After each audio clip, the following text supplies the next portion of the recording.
کہ آپ صلاۃ الاستخارہ پڑھیے, پہلے 2 رکعت نماز پڑھیے, اس کے بعد دعا کیجیے. تو جب نبی نے بتایا ہے وہاں دعا کیجیے, تو پھر ہم اپنی عقل کیوں لگا رہے ہیں کہ وہاں دعا قبول ہوتی ہے؟ نبی نے بتایا ہے تو وہاں بھی قبول ہوگی. جی شیخ جی, ٹھیک ہے, جزاک اللہ خیرہ. اللہ آپ کے علم میں ایمان میں برکت عطا فرمائے, عافیت عطا فرمائے. آمین آمین, جزاک اللہ خیرہ. اس کے بعد میں اگلے گیسٹ کو ایڈ کر رہا ہوں. اگلے گیسٹ ہے محمد افضل, آپ اپنا سوال کریں. جی السلام علیکم ورحمۃ اللہ وبرکاتہ سر. وعلیکم السلام ورحمۃ اللہ وبرکاتہ. جس ایک سوال ہے کہ جیسے بیوی کو مطلب بڑا موبائل یعنی اینڈرائڈ موبائل دینا واجب ہے یا نام رقم میں آتا ہے, یا مطلب کسی بھی طرح کا چھوٹا موبائل بھی دیا جائے بات کرنے کے لیے پھر بھی چلے گا؟ کلیئر سے. اگر آپ کی استطاعت iOS دینے کی ہے تو وہ دیجیے, ورنہ اینڈرائڈ دیجیے. میرے بھائی موبائل کے بارے میں پوچھ رہے ہیں نا شیخ یہ, کہ کون سا موبائل دینا چاہیے؟ ہاں شیخ, موبائل کے بارے میں. دیکھیے یہ مطلق طور سے نہیں کہا جا سکتا کہ بیوی کو موبائل دینا واجب ہے. یہ کس نے کہا؟ ایسا کسی نے نہیں کہا ہے کہ اس زمانے میں بیوی کو موبائل دینا واجب ہی ہے. وہ تو آپ کے ضرور پر, مان لیجیے آپ گھر میں ہی رہتے ہیں, آپ کو ادھر ادھر کہیں جانے کی ضرورت نہیں پڑتی ہے, ایسی کوئی ضرورت نہیں ہے کہ آپ کو باہر جا کے بیوی سے کانٹیکٹ کرنے کی ضرورت پڑے. یا آپ کے گھر میں مان لیجیے ہاتف ثابت لگا ہوا, لینڈ لائن لگا ہوا ہے, تو بیوی کو موبائل دینا واجب نہیں ہے. کچھ لوگوں کے, میرے بھائی آواز بند کر لیجیے. جی شیخ, اگر آپ کی آواز بھی تھوڑا سا کٹ رہی ہے شیخ. بیوی کو موبائل دینا اس وقت واجب ہے جب میاں بیوی کے درمیان جو حقوق ہیں ان حقوق کی ادائیگی موبائل پر ڈیپینڈ ہو, تو بیوی کو موبائل دینا واجب ہے. لیکن اگر اس کے بغیر وہ تمام حقوق ادا ہو جا رہے ہوں, کہیں پر کوئی تقصیر نہ ہو رہی ہو, ایسی صورت میں اس کو واجب کہنا صحیح نہیں ہے. فرض کیجئے کہ واجب ہے, ایسی صورت میں کون سی موبائل دیں گے؟ اب وہاں پر بھی یہی دیکھیں گے کہ کس موبائل سے وہ واجب پورا ہو جا رہا ہے. ایسا ضروری نہیں ہے کہ آپ اس کو آئی فون دیں گے تبھی وہ واجب پورا ہوگا. تو جس موبائل سے وہ واجب پورا ہو جا رہا وہ موبائل دینا آپ کے لیے واجب ہوگا. اب آپ کی حیثیت اگر آئی فون دینے کی ہے تو آپ آئی فون دیجئے, وہ تو آپ پر ڈیپینڈ کرتا ہے. جی شیخ, مطلب بات ہے کہ جیسے میں ابھی تو کیرلا میں ہوں اور کیا گھر پہ, تو مطلب بیوی آئی فون مانگ رہی ہے کیا؟ نہیں مطلب شیخ وہ جو میرا ابھی میں نیو فون لیا ہوں نا, تو جو پرانا فون تو وہ مانگ رہی ہے, میں بس وہی تو مطلب دینے کی ارادہ ہے. لیکن میں یہ سن کے شیخ جیسے اینڈرائڈ فون ہے, اگر کیا کہتے ہیں اگر اس میں کوئی بھی نئے فون میں مطلب آواز خراب ہو گئی ہے, پہلے پرانے فون میں اچھی آتی تھی. پتہ نہیں شیخ, شاید نیٹ ورک بلوٹوتھ کا نیٹ ہے شاید, اس لیے. جی آواز کٹ رہی ہے, بولیے جلدی سے بولیے, شارٹ میں تھوڑا سا.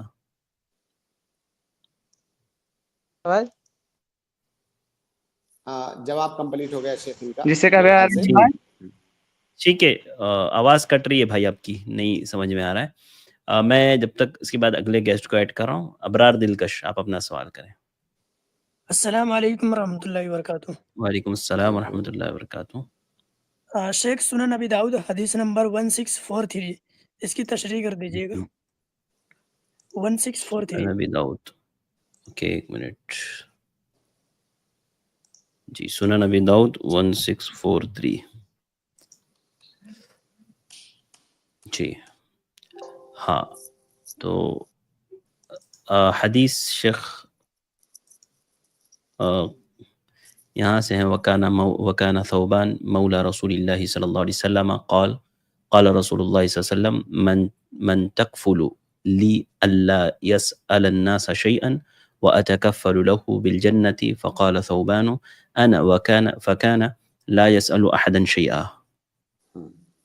جی دیکھیے, اس حدیث کی شرح کرنے سے پہلے ایک اور حدیث میں آپ کو سناؤں گا, اس سے انشاءاللہ بات بہت زیادہ واضح ہو جائے گی. اللہ کے نبی صلی اللہ علیہ وسلم کی ایک حدیث ہے, جوامع الکلم میں سے ہے وہ.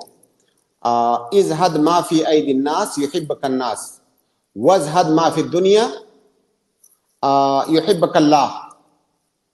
اس کا مطلب یہ ہے کہ لوگوں کے پاس جو چیزیں ہیں ان چیزوں سے آپ مستغنی ہو جاؤ، یعنی لوگوں کے سامنے ہاتھ مت پھیلاؤ، اپنی ضرورتوں کے لیے لوگوں کے سامنے ہاتھ مت پھیلاؤ. ایسی صورت میں لوگ آپ سے محبت کرنے لگیں گے، اور دنیا داری سے آپ مستغنی ہو جاؤ، بے نیاز ہو جاؤ، اللہ رب العالمین آپ سے محبت کرنے لگے گا. اس حدیث کا کیا معنی ہے؟ اس حدیث کا معنی یہ ہرگز نہیں ہے کہ اگر آپ کو کوئی ضرورت ہے تو آپ کسی سے نہیں مانگ سکتے. آپ کو کوئی ضرورت ہے لیکن تو آپ مانگ سکتے ہیں، لیکن اگر لوگوں سے مانگنا آپ بند کر دیں، لوگوں کے پاس جو کچھ موجود ہے آپ اس سے مستغنی ہو جائیں، آپ کی عزت لوگوں کی نگاہ میں بڑھ جائے گی. اور اس کا مشاہدہ تجربے سے بھی کوئی بھی آدمی کر سکتا ہے. آپ کو کسی چیز کی ضرورت ہے، آپ بار بار لوگوں کے سامنے ہاتھ پھیلا رہے ہیں، لوگوں کے سامنے اپنی ضرورتیں بیان کر رہے ہیں. جب تک آپ ان سے کچھ نہیں مانگیں گے تب تک آپ کی عزت بنی ہے لوگوں کے درمیان. جیسے ہی آپ نے مانگنا شروع کیا آپ کی قدر و منزلت گھٹ جاتی ہے. اسی طرح سے اگر دنیا داری، دنیا، مال و دولت، ان تمام چیزوں سے آپ اگر بے نیاز ہو جاتے ہیں، سب کچھ اللہ کے لیے کرتے ہیں، تو آپ اللہ کے نزدیک محبوب ہو جائیں گے. اللہ کے نبی صلی اللہ علیہ وسلم نے اس حدیث کے اندر جو آپ نے پوچھا تقریباً اسی معنی کی چیز بتلائی ہے. آپ نے کہا کہ من یکفلو لی اللہ یسأل الناس شیئا، جو اس بات کی ذمہ داری لے لے مجھ سے، میرے سامنے مجھ سے جو اس بات کی ذمہ داری لے لے کہ وہ کسی سے کچھ نہیں مانگے گا، لوگ کسی کے سامنے نہیں کبھی ہاتھ نہیں پھیلائے گا، اتکفل لہ بالجنہ، تو میں ایسے آدمی کے لیے جنت کی ضمانت لیتا ہوں، جنت کی گارنٹی لیتا ہوں. اگر آپ یہ گارنٹی لے لیتے ہو کہ آپ کسی سے کچھ نہیں مانگو گے، میں جنت کی گارنٹی لیتا ہوں آپ کے لیے. کیا مطلب اس کا؟ یعنی آپ توکل کے ایسے درجے پر پہنچ جائیں کہ آپ کسی بھی انسان کے محتاج نہ رہیں کسی بھی چیز کے اندر. اس کا یہ مطلب نہیں ہے کہ آپ کو ضرورت ہے تو آپ مانگ نہیں سکتے، لیکن اگر کوئی انسان زہد، تقوی، توکل، تورع کے ایسے درجے پر پہنچ جائے کہ وہ انسان اللہ کو چھوڑ کر کے اپنی دنیاوی ضرورتیں بھی کسی سے نہ مانگے، گویا کہ توکل کے بہت اعلیٰ مقام پر ہے، ایسے آدمی کے لیے اللہ کے نبی صلی اللہ علیہ وسلم کہہ رہے ہیں کہ اتکفل لہ بالجنہ، میں اسے جنت کی گارنٹی دیتا ہوں. گویا کہ وہ توکل کے بہت اعلیٰ مقام پر پہنچا ہوا ہے، اللہ رب العالمین کے سوا کسی سے کچھ نہیں مانگتا ہے، یہاں تک کہ جو دنیا کی اس کی حاجتیں ہیں وہ بھی لوگوں سے نہیں مانگتا ہے. یہ معنی ہے اس حدیث کا. جی بہت شکریہ شیخ. شاید بھائی ریموو ہو گئے ہیں.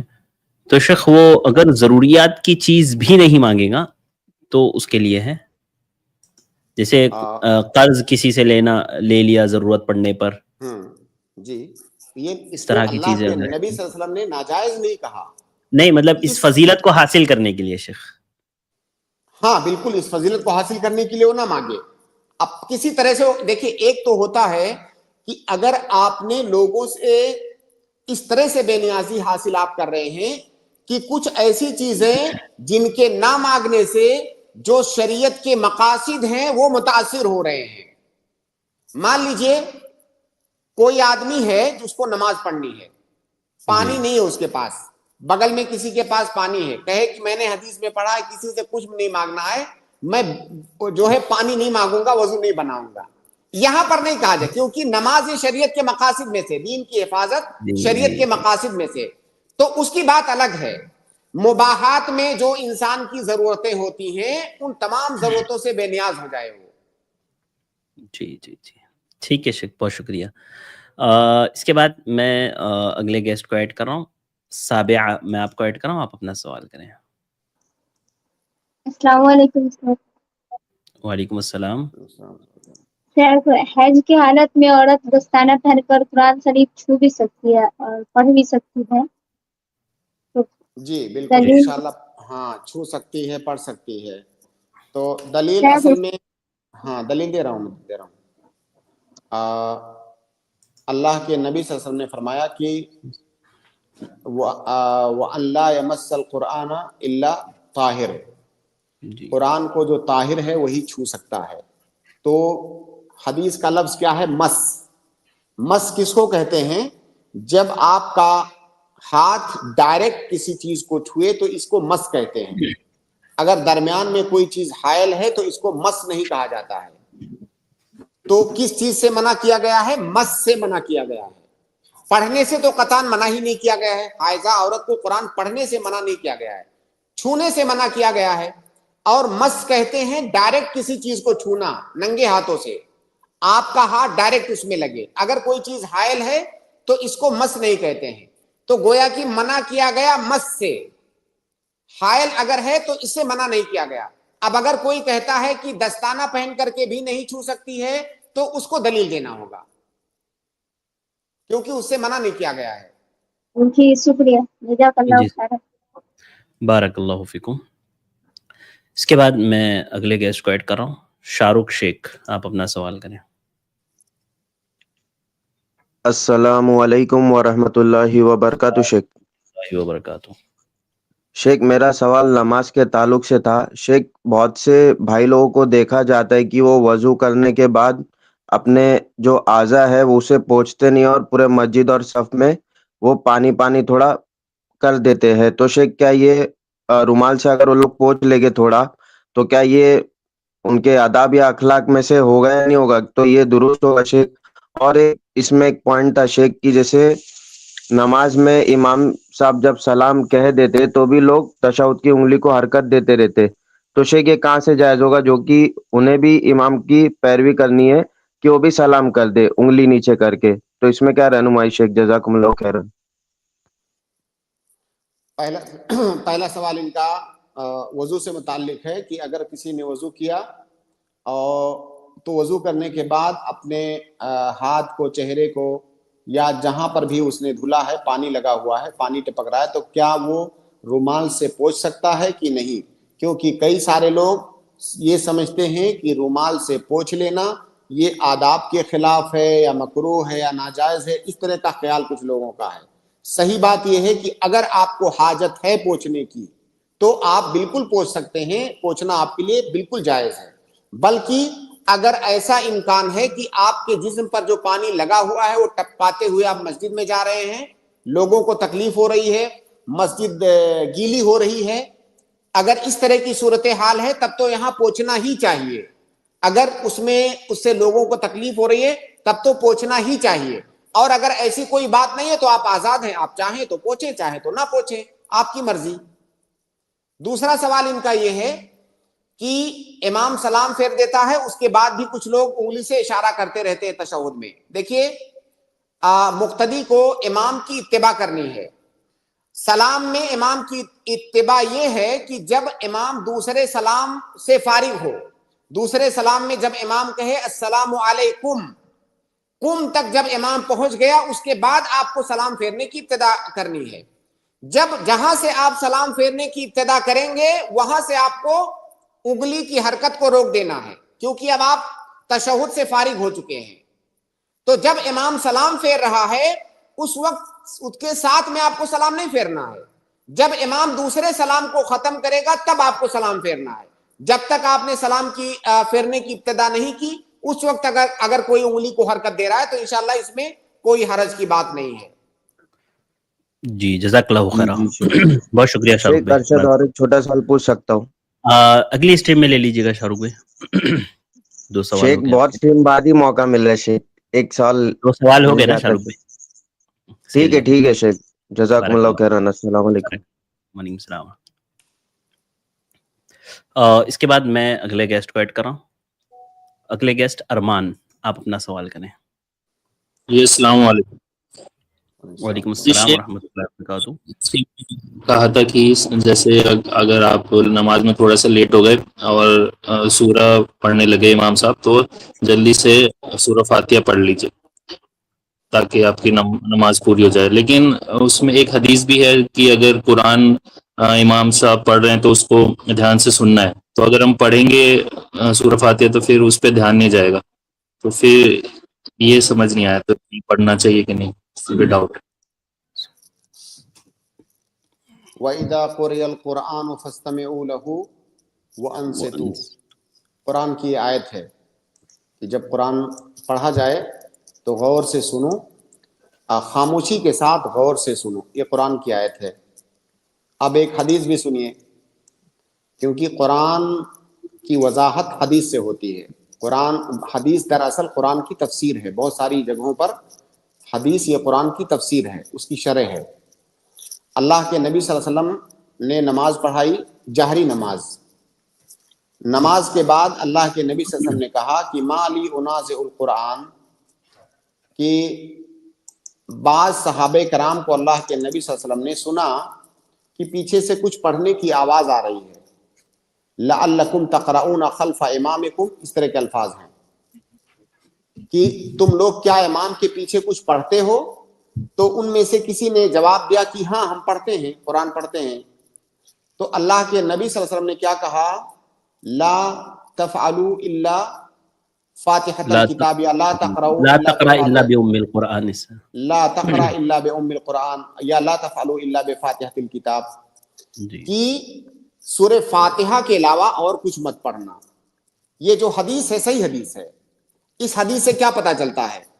جہری نماز تھی، ظاہر جہری نماز میں امام قرأت زور سے کر رہا ہے. اللہ کے نبی صلی اللہ علیہ وسلم نے پیچھے سے پڑھنے کی آواز سنی، اس کے بعد آپ نے منع کیا. منع کرتے وقت کیا فرمایا؟ یہ نہیں کہا کہ کچھ مت پڑھو امام کے پیچھے، کہا سورہ فاتحہ کے علاوہ اور کچھ مت پڑھو. تو گویا کہ سورہ فاتحہ کی تخصیص آ گئی کہ سورہ فاتحہ پڑھنا ہے. باقی سورہ فاتحہ پڑھنے کے بعد امام جو پڑھ رہا ہے اس کو سننا ہے. تو قرآن کی وہ جو آیت ہے، اس آیت کی شرح اس حدیث سے ہو رہی ہے کہ جب امام سورہ فاتحہ کے علاوہ کوئی دوسری سورت پڑھ رہا ہے اور آپ سورہ فاتحہ پڑھ چکے ہیں، اس وقت آپ کو دوسری سورت نہیں پڑھنا ہے بلکہ امام کو سننا ہے.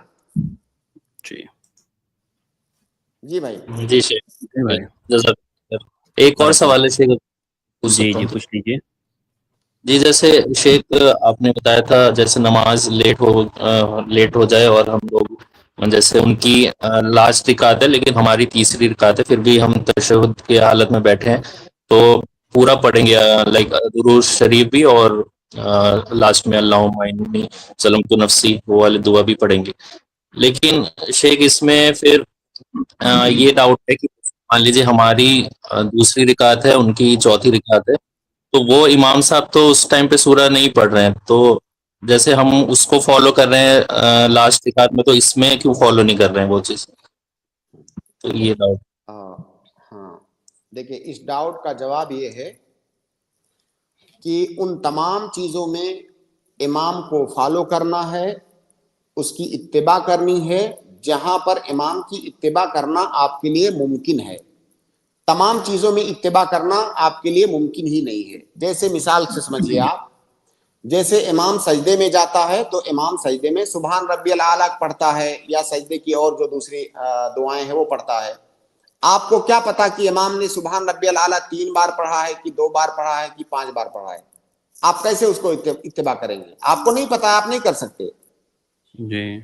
اسی طرح سے مان لیجئے کوئی امام ہے، 4 رکعت پڑھا، 4 رکعت کے بعد 5ویں رکعت کے لیے کھڑا ہو رہا ہے. آپ نے اس کو ٹوکا بھی، آپ نے سبحان اللہ کہا، بار بار کہا، لیکن وہ سمجھ ہی نہیں پا رہا ہے. 5ویں رکعت کے لیے کھڑا ہو جا رہا ہے. یہاں پر آپ 5ویں رکعت کے لیے کھڑے نہیں ہوں گے، امام کا ساتھ نہیں دیں گے، کیونکہ وہ غلط کر رہا ہے، 1 رکعت کا اضافہ کر رہا ہے غلطی سے. اور آپ کو پتا ہے کہ وہ غلطی کر رہا ہے امام، آپ یہاں پہ امام کا ساتھ نہیں دیں گے، کیونکہ نماز میں 5ویں رکعت کا اضافہ کرنا جان بوجھ کر کے جائز نہیں ہے. تو اس کام میں آپ امام کا ساتھ نہیں دیں گے، تو گویا کہ یہاں پر بھی امام کی اتباع کرنا آپ کے لیے ممکن نہیں ہے. تو آپ امام کی اتباع وہیں پر کریں گے جہاں پر آپ کے لیے امام کی اتباع کر پانا یہ ممکن ہے. اب آپ اپنے سوال پر آئیے. آپ نے کہا کہ جب تشہد میں امام ہوگا، آخری تشہد میں، اس وقت میری ابھی 3 ہی رکعت ہوئی ہے، تو میرا آخری تشہد نہیں ہے، تو کیا میں امام کے ساتھ تشہد کے تمام اذکار پڑھوں گا؟ ہاں بالکل پڑھیں گے، کیونکہ یہاں پر آپ کے لیے امام کی اتباع کر پانا یہ ممکن ہے. پھر آپ نے کہا کہ اس کے بعد کیا آخری پوائنٹ تھا ان کا شیخ؟ سورہ لائک اگر میری دوسری ہاں رکعت ہے سورہ، ان کی، ہاں آپ کی دوسری رکعت ہے، امام کی تیسری رکعت ہے، تو امام تو سورہ نہیں ملا رہا ہے، آپ سورہ ملائیں گے کہ نہیں ملائیں گے؟ دیکھیے اللہ کے نبی صلی اللہ علیہ وسلم کی حدیث ہے کہ وما فما ادرکتم فصلوا وما فاتکم فاتموا، اگر آپ مسبوق ہو تو جتنی نماز ملی ہے اتنا پڑھو، اور جو نماز نہیں ملی ہے اس کو اتمام، اس کے بعد آگے اتمام کرو۔ اتمام کہتے ہیں کسی ناقص چیز کو پورا کرنے کو اتمام کہا جاتا ہے۔ اس حدیث سے یہ استدلال کیا گیا ہے کہ امام کے ساتھ جو رکعت آپ کو مل رہی ہے پہلی رکعت، وہ آپ کی پہلی رکعت ہے۔ مان لیجئے امام دوسری رکعت میں تھا، تب آپ نے اس کو جوائن کیا، امام کی دوسری ہے مگر آپ کی پہلی ہے، اور پہلی رکعت میں آپ کو سورہ فاتحہ کے ساتھ کوئی اور سورت ملانا یہ مستحب ہے۔ اس کے بعد آپ کی دوسری رکعت ہوگی، جب امام کی تیسری ہو رہی ہے تو آپ کی دوسری ہو رہی ہے، اس میں آپ کے لیے سورہ فاتحہ کے ساتھ کسی اور سورت کو ملانا یہ مستحب ہے۔ اگر آپ امام کی اتباع کرنے جائیں گے تو ایک مستحب چیز آپ سے چھوٹ جائے گی، تو گویا کہ یہاں پر بھی امام کی اتباع کرنے کے لیے آپ کو مستحب چیز چھوڑنا پڑے گا، لہٰذا اس چیز میں امام کی اتباع نہیں ہے۔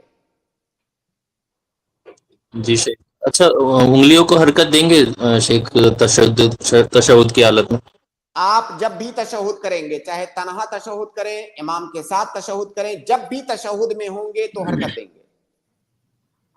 جی شیخ، جزاک اللہ خیر، السلام علیکم۔ اللہ فیکم، وعلیکم السلام ورحمۃ اللہ وبرکاتہ۔ اس کے بعد زمر، میں آپ کو ایڈ کراؤں، آپ اپنا سوال کریں۔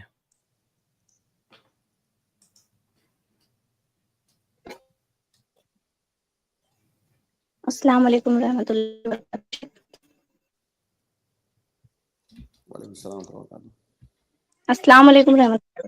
وعلیکم وعلیکم السلام السلام ورحمۃ ورحمۃ اللہ اللہ میرا وبرکاتہ۔ سوال تھا کہ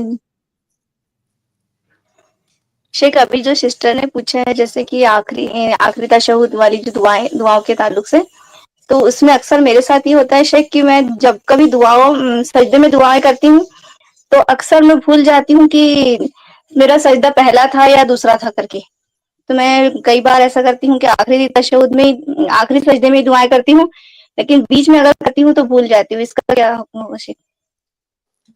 جب آپ کو پتا ہے کہ آپ بھول جاتی ہیں تو اس کا علاج بھی آپ کے پاس ہونا چاہیے۔ اگر دھیان دیں گے تو اگر مطلب کبھی بائی چانس ہو گیا تب تو کوئی علاج نہیں ہے، اس وقت جب اچانک بھول گئے اب تو کوئی علاج نہیں ہے، لیکن جب پہلے سے پتا ہے کہ میں نماز میں میرے ساتھ یہ حادثہ ہو جایا کرتا ہے تو دھیان رکھیے، یہ اس کا علاج ہے۔ اس کا علاج تھوڑی ہے کہ دعائیں کرنا چھوڑ دیا جائے یا دعا کو خاص کیا جائے آخری سجدے کے لیے، خاص کرنے کی کوئی دلیل نہیں ہے۔ اگر آپ دھیان رکھیں گی تو بالکل نہیں بھولیں گی، جب آپ کو پتا ہے کہ میں بھول جاتی ہوں تو دھیان رکھیے، نہیں بھولیں گی۔ شیخ ویسے جی بھی ہاں دھیان تو رہتا ہے الحمدللہ، لیکن لمبی دعائیں کرتے کرتے میں وہ دھیان نکل جاتا ہے مجھ سے۔ اس کا حل یہ، جو آدمی دعا کرتا ہے روزانہ 5 بار آپ نماز پڑھتی ہے، کتنے سجدے کرتی ہے، کیسے بھول جائے گا اگر آدمی دھیان رکھے گا تو؟ اب بھولنے میں کے ڈیلی بعد نہیں کا حل بھولتی میں ہوں، بتا ویسے سکتا کبھی ہوں کہ کبھار۔ ہاں، تو کبھی کبھار جب آپ کو شک ہو جائے کہ میں نے 2 کیا ہے یا 1 کیا ہے تو ایک سجدہ آپ اور کر لیجئے، اور بعد میں آپ جو ہے جب نماز آپ کی ختم ہو جائے تو وہاں پر آپ سجدے 100 کر لیجئے۔ جی لیکن آپ دھیان رکھیں گے تو نہیں بھولیں گے، وہ کبھی کبھی تو سب کو پیش آ سکتا ہے، نبی صلی اللہ علیہ وسلم کو ہوا ہاں کبھی کبھار تو آپ کو بھی ہو سکتا ہے، لیکن میں ایسا نہیں ہونا شیخ جو چاہیے کہ آپ نے میں بھول رہی ہوں کنٹینیو بول رہی ہوں۔ جی کنٹینیو ہوتا ہے شیخ، یہ کبھی کبھار ہوتا ہے، اور کوئی جو مسئلہ آپ نے نہیں۔ بتایا طریقہ الحمدللہ اسی پر عمل کرتی ہوں، اشکال تھا اس میں شیخ۔ ایک اور سوال ہے شیخ، کر سکتی ہوں؟ جی پوچھ لیجیے۔ ایک شیخ سورہ اعراف کی 55 نمبر کی آیت کا مجھے ترجمہ بتائیے، سمجھائیے۔ سورہ اعراف، جی کہ آیت پڑھ کے بتائیں سے۔ تم ہاں اپنے میں آیت نمبر 55 آپ نے بولا نا؟ جی اور ایک منٹ، جی ہاں شیخ. ادعوا ربکم. ہاں ادعوا ربکم تضرعا وخفیہ، یہ والی آیت بول رہے ہیں نا جیسے. ہاں شیخ. جی شیخ یہی ہے، ادعوا ربکم تضرعا وخفیہ انہ لا يحب المعتدین. جی سر.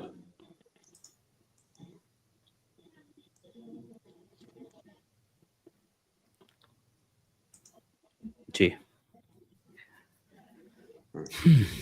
دیکھیے اس کی تفسیر میں شیخ سعدی رحمہ اللہ فرما رہے ہیں کہ الدعاء يدخل فيه دعاء المسألة ودعاء العبادة فأمر بدعائه تضرعا أي إلحاحا في المسألة ودؤوبا في العبادة. اپنے رب کو تضرع کے ساتھ پکارو، تضرع کے ساتھ دعا کرو. تضرع کا مطلب کسی دعا پر اصرار کرنا، بار بار مانگنا، مانگ کے تھک نہ جانا، بار بار مانگنا، اصرار کے ساتھ مانگنا. وہ خفیہ یعنی آہستہ سے مانگو، چیخ چیخ کر مت مانگو. اے لا جہرا وعلانیتا یخاف منہ الریا بل خفیتا واخلاصا للہ تعالی. تو دعا آہستہ سے کرو اور اصرار پیدا کرو دعا کے اندر. دعا کر کے تھک مت جاؤ کہ میں نے بہت دعا کیا اور دعا قبول نہیں ہوئی، بلکہ بار بار مانگو اور آہستہ سے مانگو. اس طرح زور سے مت مانگو کہ اس کے اندر ریا داخل ہونے کا خطرہ ہو. جی